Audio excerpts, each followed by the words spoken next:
You have entered the PM.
What's up, my people? What's up, y'all? Hey, welcome to the PM. I'm your host, Greg. And I'm CashApp. And what we believe in is healthy people, healthy families, healthy world. So let's go. And today won't be anything different.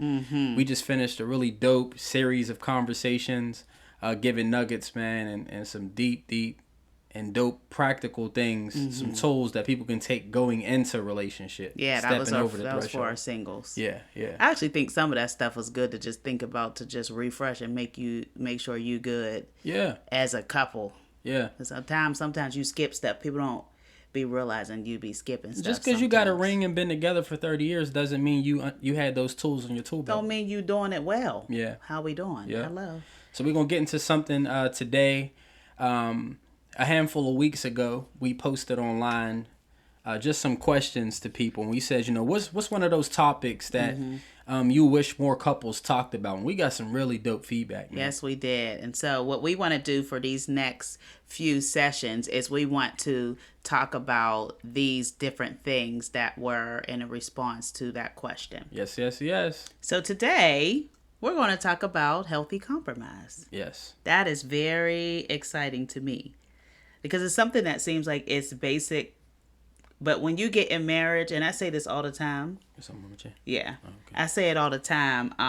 When you get married, you have an idea of what you think is going to be, and everything seems easy. What you don't factor in is real life, everyday, comfortable life. Life's changes, all these different things that happen, the ebbs and flows of life.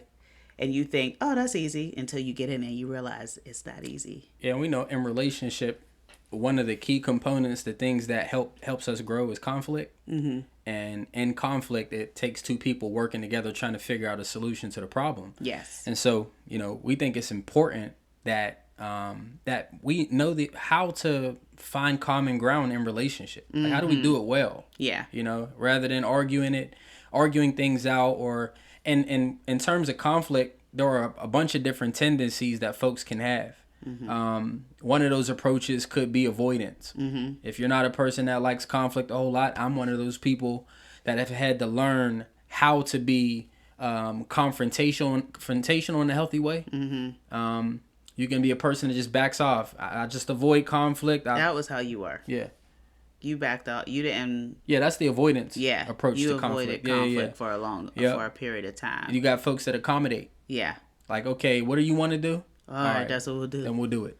And they're not necessarily happy. It's just like whatever to make you be quiet. And that's not cool neither. That don't last forever. Eventually you start exploding with frustration from that. Yeah. So. And if you have valuable input in your relationship, which everybody brings something to the table, you do. You'll never be able to offer it. That's good. And then you put a burden on the other person. You never know. Like if I always give in to everything that she wants, I will never know that she actually feels overwhelmed with making all the decisions. Instead of me giving input and saying, well, what do you think about this? And I ain't really feeling that idea. How about we go this way? Yeah.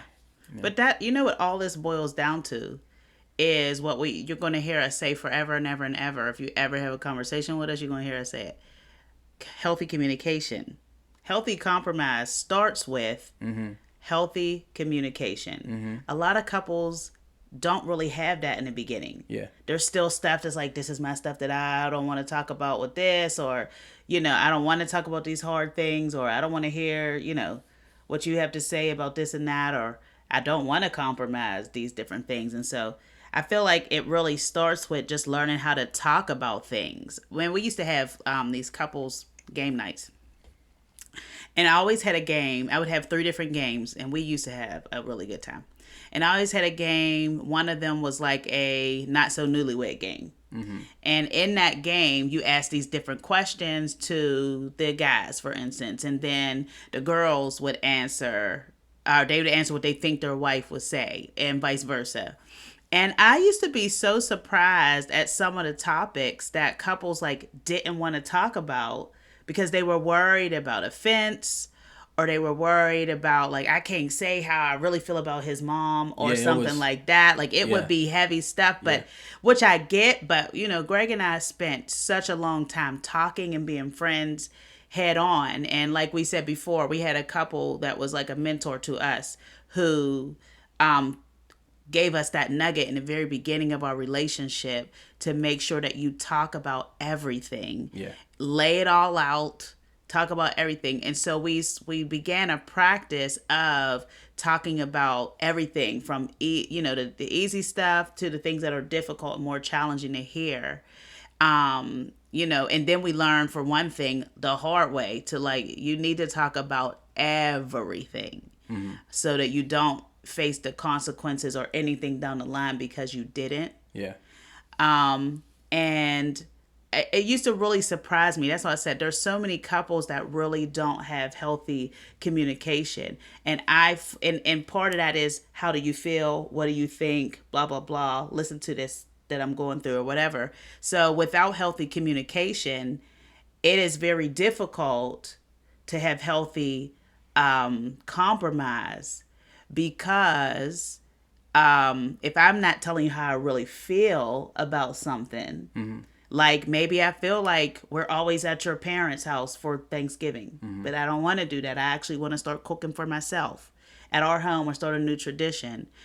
Or if I don't want to tell you that I don't like how much you spend time at the church, and that I need you at home, then there will be no way for us to get to what does the compromise look like. Yeah, or I think one that has come up in a lot of conversations from the guy's side is feeling like their words are valued.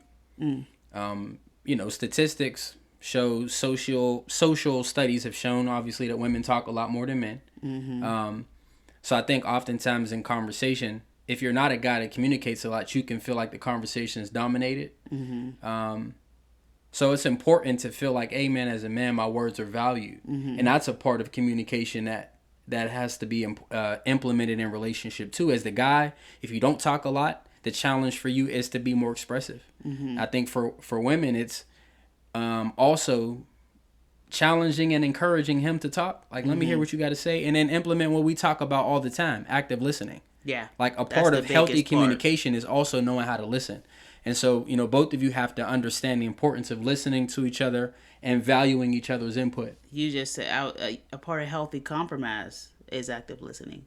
Yes. Because you got to care about. Oh, so hold up. So I don't remember how I said it. But I remember. So before we even kick this off today, we then kicked it off. Well, before we kicked it off today, she said something that I want to see. So okay. Jumping ahead. Wasn't active listening. Nope. She said something. I was like, man, that's a simple and very practical template. I said, man, it's the 3 C's. So she already dove into the first one, which was communication. All right. So communication is the first part. I think after that, we're going to tackle caring. And then finally, we're going to tackle calendar. Right? But we'll continue this communication conversation, because I think there's some more that we can still unpack here. Yeah. But the listening is important. Yes. Paying attention to what your approach is to conflict and disagreement, even tough conversation. Yes. What are my tendencies? Yes. Do I run away? Do I put up a wall of defense and I jump ahead because I don't want to go to a certain way? Because that's rage out? Yeah, that's also a response to conflict. Before I'm going to allow you to control, manipulate, domineer me, I'm going to get ahead of it and talk ahead of you, talk over you, whatever Yeah. way I can to stay in front of the conversation. So it's important that we, if you implement in the very beginning, I care about what you say. Yeah. I think that alone can challenge some of those unhealthy approaches to conflict. Let's talk about this real quick, and this is going to pivot to it. When we get married, we stand at the altar and we say all the things, and we say, the two are becoming one.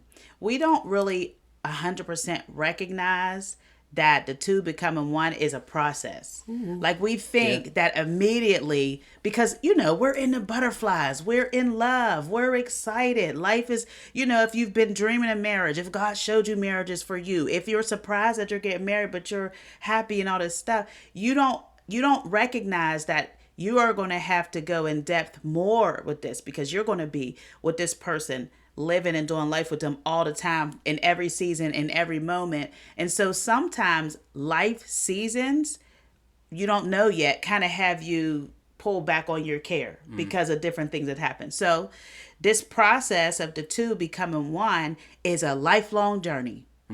You are always becoming one, right? And so you don't know that at the altar. And so you assume, I'll be able to, like, compromise will be easy. Like, Karen's going to be easy. Communication will be easy. You don't know that in life that it's going to be challenged, actually. Your communication will be challenged. Your caring will be challenged. Your calendar will be challenged. We ain't getting to the We didn't get to the calendar, but you said it. So I'm just saying. You don't know that this stuff is going to be challenged because you're still in that euphoric excitement, la la land type of thing. And so you don't, as you're walking through life with a person, the important thing to remember is, like, we're still becoming one. So we will have two different, I'm used to doing, holidays is a big thing, depending on, I see it a lot. I see it a whole lot with people in relation, like, how did y'all do this? For some people, it's easy to just figure out what we're going to do for the holidays, or how we're going to do it, or, we had kids now, what we're going to do. And then for others, it's like this humongous struggle. Right? And that's one of those compromising things you're learning to do. And if Greg is always used to a certain thing, which if you've watched us for any amount of time, you've heard us say this, and then I'm used to something, or I'm ready to start something new, caring about both sides is important. That was a big growth point for us. Yes. We had a conversation where, in the beginning, it was this conflict with what I wanted to do versus what she wanted to do. And also what other people wanted us to do. Yeah. That was a whole that's different a different conversation. But it's part of it, though. That was an external factor that weighed heavy on how I felt or how you felt. The pressure of it. But we had a conversation where it narrowed down to, like, why do we feel the way that we feel about this? Yeah. And when we really unpacked it, it was like, man, this is how I was brought up. Yeah. I was used to running all over the place with my family, doing X, Y, and Z on the holidays. And so on the inside of me, it was this itch, this bug I feel like I have to go. Yes. And then for her, it was a little bit of a different upbringing. Her family was really tight knit. They still went a lot of places. But the key growth point was she's a mom now. We're married. I think then it get to the point where it was when we first started having children. Yeah, because we were traveling a lot to all of our family and friends. But I just start getting this urge to, like, just have my own. Yeah.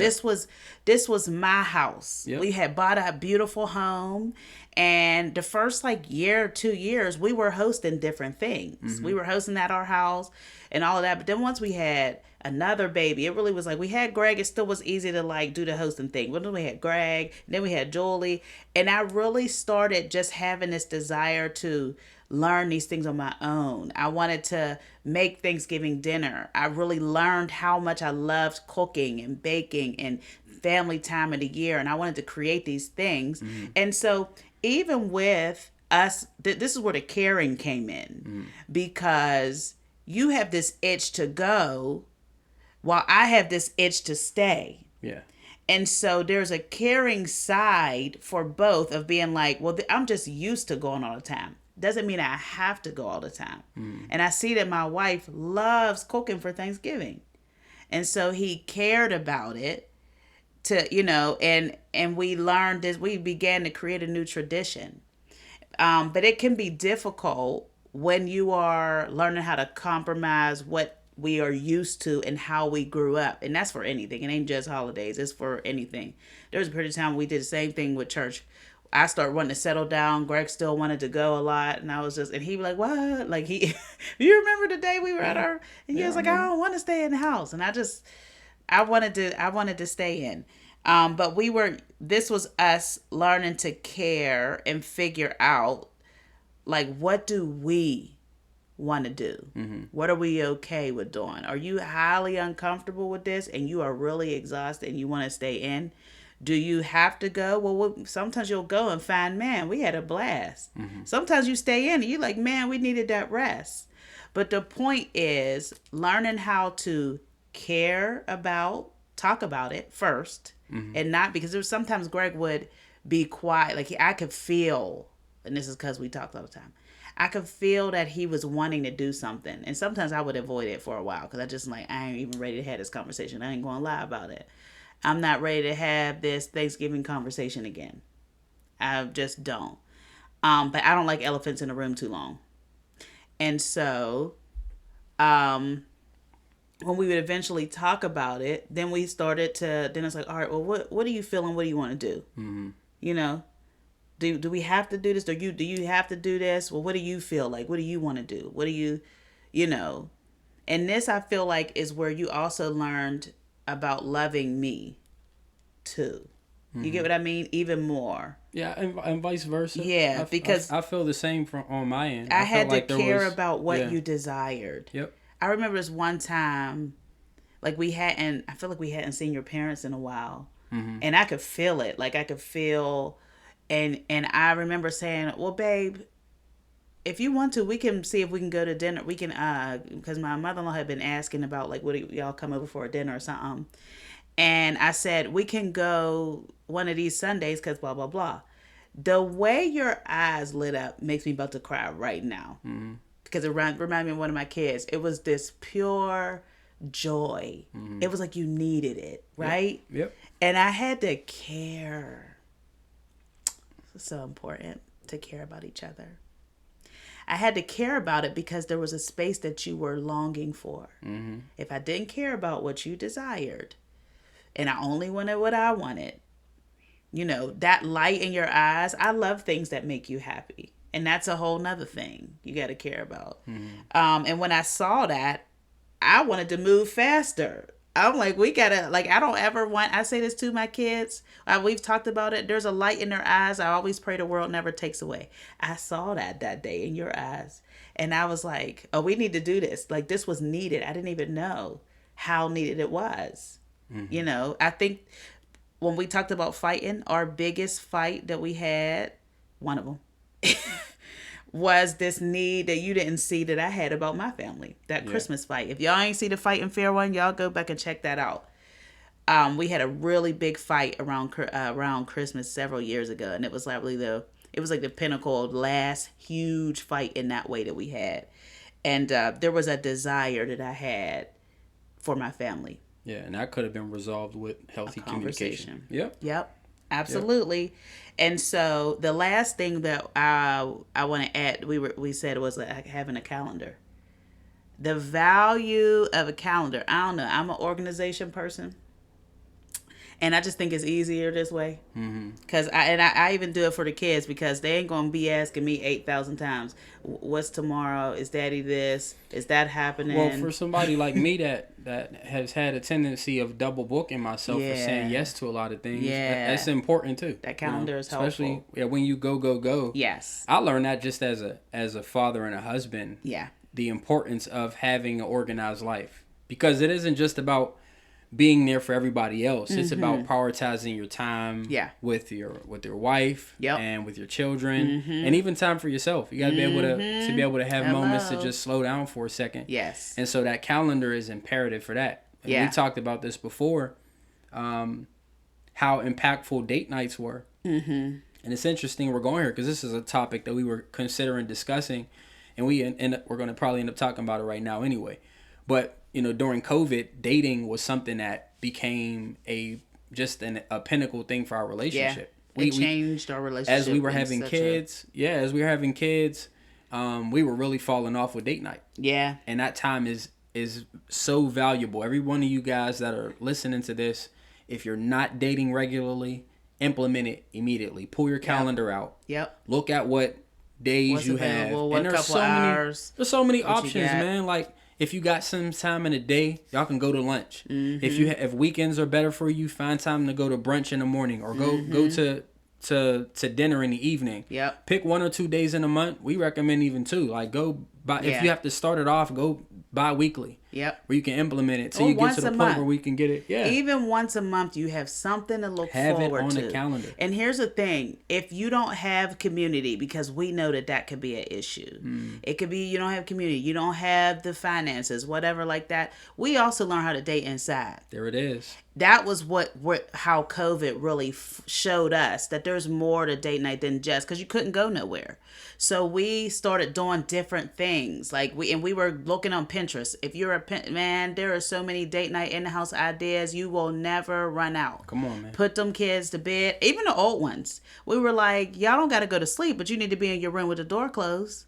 And me and your dad's going to be out here. Or we're going to be in our room. And we would either lock ourselves in our room or we would, dates on the balcony. We had dates on our balcony. Yeah, we wrap some.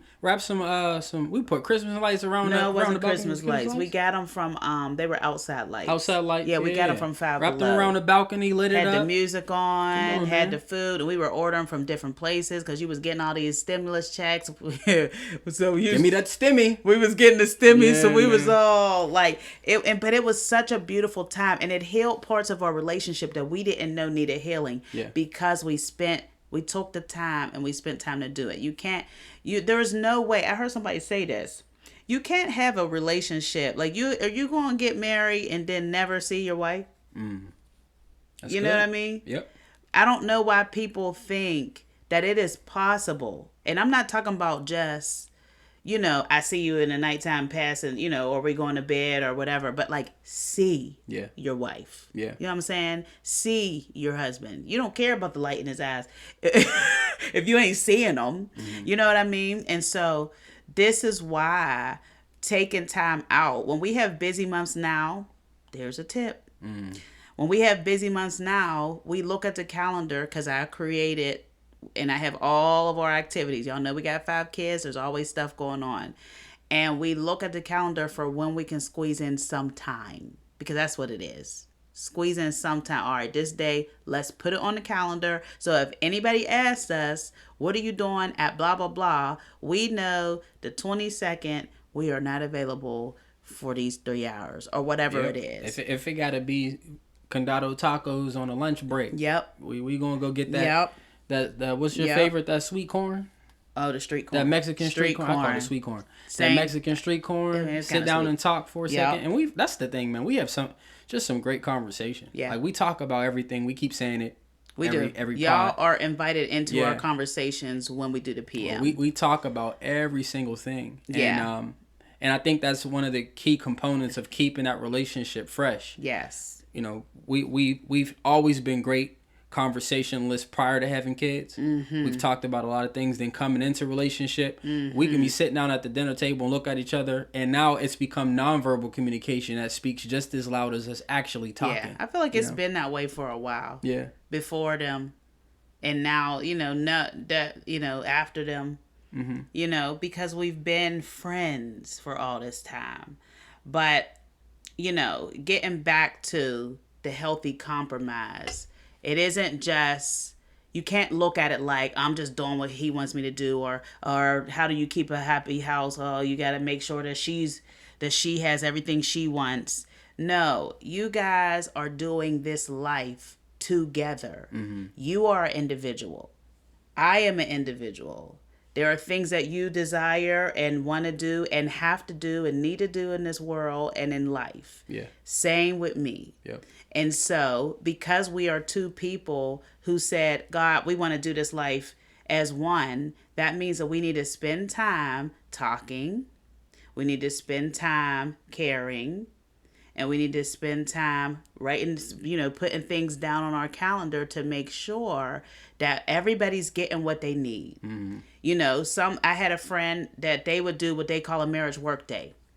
And on Mondays, they would sit down and kind of talk about the week and everything, things they might have needed to work on, how they feel about stuff or whatever like that. And that's an excellent tool that you can use to make sure everybody's good. Yeah. You might have a check-in conversation. As we told you guys before, we have what we call unicorn conversation. We call it unicorn because we are freely able to speak with an other person. It's supposed to just listen, to hear how the person's feeling or where they are or what they need or what they feel about a certain thing. And it is a no judgment zone where you can talk about everything.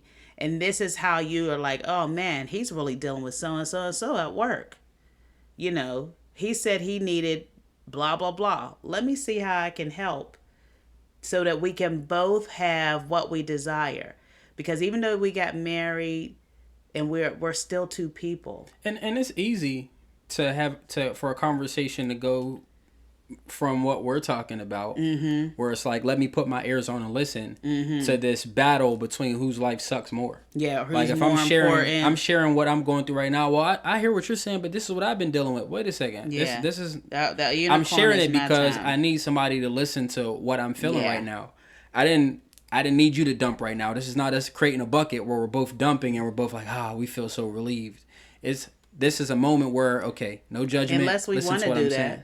Yeah, but that's not what we talk about. But the point is learning how to compromise and figure out how can we do this life where we're both fulfilled, and it's the life that we desire, we are building, we dreamed of. Absolutely. Not other people's vision, what other people think we should be doing, not what, and there is a lot of pressure with that, when you're in different areas in life. If you're in ministry, there's a lot of pressure from the outside. Sometimes just within yourself, you'll be looking at other people, and I don't think there's anything wrong with saying, I like how they do this and that, but then you have to learn how to, if it fits, and how to apply it for your marriage, for your life. And so when you are having a conversation and there needs to be some sort of compromise or whatever, it is most important that you consider that it's y'all only. What are we trying to build? What do we want to do? What do we think about this? And the truth is, when you are caring about what your spouse desires and the spouse is caring about what you desire, then we all get what we want anyway, because we're building. This is the Colemans. Us two. Everybody else is just noise if it's something that is contrary to what we're trying to do. You know what I mean? And so while doing that, learning to care, I feel like it's one of the most important. It's one of the most important parts. Well, I think that's probably the most Christ-like characteristic or practice at all three. Yeah. Yeah.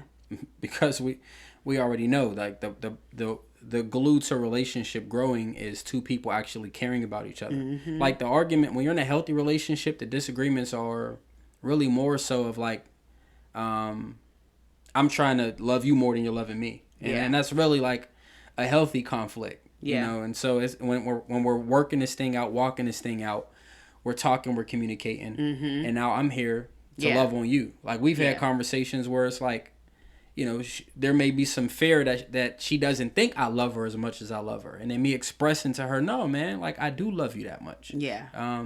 You have to, as a man, I know the value in affirming your wife and encouraging her as she's walking through her process. And then on the flip side, she does the exact same thing for me. Yeah. When you're working through some of that inner healing process we've been talking about recently. Yeah. There's nothing like having a husband or wife to be able to affirm you in ways you've never received before. Yep. That is true. And so, when you care and you remember that it is not just my life, so it's not fair to just try to dictate what I think we should be doing. Yeah. But caring about where that person is and what they need to fill their bucket, and understanding that it isn't always going to be the same. You can learn to compromise in a healthy way, and we can move up, and we are growing in a way that brings us joy, And so I feel like that's it. That's all I got. That's all. I think that's good. Yeah. I think our objective today was really to give you guys those 3 C's. And if you're writing it down, write it down. Yeah. The most important piece in terms of the 3 components we offer for a healthy compromise and relationship is healthy communication. Yes. Caring. Yes. And making sure you guys synchronize that calendar. If you have those things in place, time will be controlled, which is important because you guys are making sure that our home is moving at a pace that we want it to move at. Yes. It's not being controlled by external factors, which oftentimes can happen. Yeah. If you're caring about each other, the conflict, that internal conflict that comes in play, you're controlling that. You're diffusing the fire because we're in an environment where we're creating a space of love. Yeah. And then communication is most important. We talk about that all the time. Yeah. Most disagreements come because we're just not communicating at the same level. Yeah. Like, what are you saying? It's really not the same plane. That's probably a better way for me to say it. But we've had so many talks. So it's like, wait a minute, let's slow down. I think we're both saying the same thing. We're saying the same thing. Greg kept saying that. I just refused to accept it. I was like, no, we're not. I'm coming from this angle. You're coming from this angle. As she stated in the beginning, we're 2 different people. Yep. You just have a different perspective of it. It's almost like looking at Matthew, Mark, and Luke. Like the way in which the Gospels are written, people have tried to create this conflict saying they're contradicting each other. They're not. They're not. It's just different perspectives of a single event. Yeah.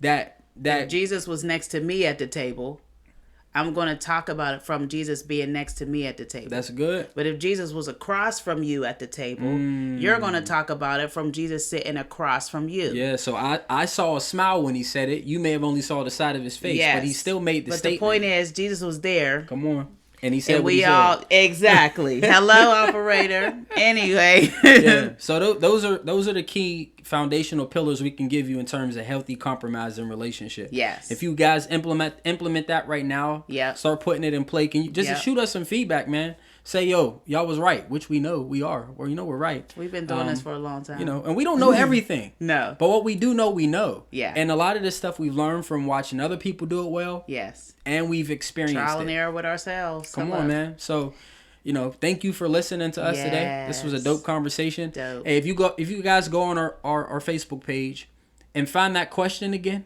I think I put on that question. You could pull it up again. Essentially, I just said, man, what is one conversation that you'd love couples to discuss more? Go throw some more comments in there. Share some stuff. Yep. Give us some feedback on that. We've loved to tackle some. If you give us something over this next series of conversations that we find, man, we got to tackle it. Yeah. We'll give you a shout out. Yeah, this one was from TT. This was from Tani. Yeah. Tanisha Trench, sorry. Give you some love, sis. Yes. Go check out her. She posts some awesome content online as well. What about the pastor's wife?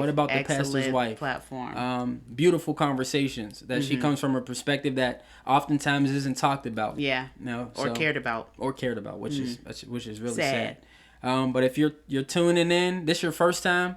Wifey and I, we do relationship coaching, life coaching. Yes, we do. We love empowering people to do life well. Yes, we do. As we stated in the beginning, we believe that healthy people create healthy family, ultimately leads to a healthy world. But we don't want to bypass the importance of healthy people. Yeah. So there are areas of our lives that need work, that need encouragement, that need empowerment to help you be healthy. So reach out to us. We do 2 different types of sessions for couples, anchor sessions and a break the blueprint course. Yes. Which you check out our website. It may pique your interest. Reach out and we'd love to connect with you and get you involved, get you plugged in. Because we like to punch holes in so many different spaces of relationship. Absolutely. I was going to add, because Greg does this all the time, intentionally and unintentionally. If you need to go deeper, and you need an individual sessions, if you're a man, Greg does. Oh, dude, she's been getting on me about this. He does this everywhere we go. Anytime that we are anywhere, you will find Greg with a man, young or old, and he is speaking life into them. It is his ministry. God has called him for it. And if you need someone to speak into your life or to just help you walk through a season of your life, he's the guy for you. He really is. He's really about that affirmation. Really great at what he does too. So the Men's Project. That's the men's coaching that I love and am passionate to do. Yeah. A lot of the principles in that are based on my book, The 5 Focus Areas of Building Men. So go check that out if you're interested in that. We can get you a copy. But yeah, we just want to build healthy families, and we know that husbands and wives are the pillars of that. So reach out to us and let's make it happen, man. You know, so this was a beautiful talk. It was. Until next time, you guys take care. God bless. God bless. Hey, before you go, make sure you subscribe and like this video.